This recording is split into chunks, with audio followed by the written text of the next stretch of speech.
শালা অন্ধ নাকি? ইয়ার, এটা তো কত চিকনা মাল, আর এর স্টাইল তো একদম আমার জানালার মতো। না না, এই কি আমার বাচ্চাদের বাবা? এই বোকা মেয়েটা এমন অদ্ভুত মুখ বানাচ্ছে কেন? উপরওয়ালা, আপনাকে অনেক অনেক ধন্যবাদ আমাকে আমার বাচ্চাদের বাবার সাথে দেখা করিয়ে দেওয়ার জন্য।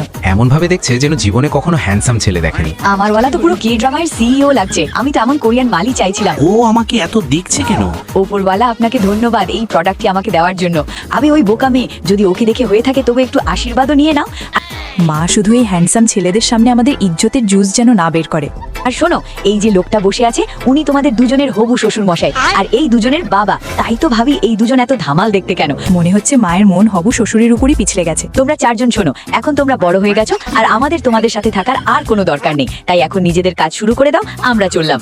আবে বোন, মা তো আমাদের চেয়েও ফাস্ট বেরোলো। শোন, আমার খুব লজ্জা লাগছে। আমি এত হ্যান্ডসাম ছেলের সামনে দাঁড়াতে পারবো না, আমার তো ফেটে যাচ্ছে। শোন, এর আগে যে আমরা লজ্জায় জলজল হয়ে যাই, এখান থেকে পালানোই ভালো। পালাও পালাও। ইশারায় কি বলছে? এই দুই বোকা মেয়ে থামো। তোমরা কুত্তার মতো কেন পালাচ্ছ? আর আমরা তো কোনো কুত্তা নই যে তোমাদের খেয়ে ফেলবো। কি করব জানো, তোমার এই হ্যান্ডসাম চেহারা আমি সইতে পারছি না। ফ্লার্ট করছো? এখনো তুমি আমার ফ্লার্ট করার স্কিল দেখলেই বা কোথায়? এই তো পুরোপুরি নিজের মায়ের উপর গেছে।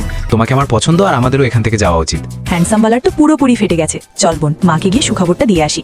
দিদি কেন নয়, এ তো শুধু দেখতেই কুল, এমনিতে তো এর হাওয়া বেরিয়ে গেছে। আমি কেন এমন টিকটিকির মতো পোজ দিচ্ছি? আমিও চললাম আমার সেকেন্ড হ্যান্ড কোরিয়ান মাল। বাই বন্ধুরা, ভিডিওটি ভালো লাগলে চ্যানেলটি অবশ্যই লাইক ও সাবস্ক্রাইব করে কমেন্টে নিজের সুন্দর নাম বলে যান।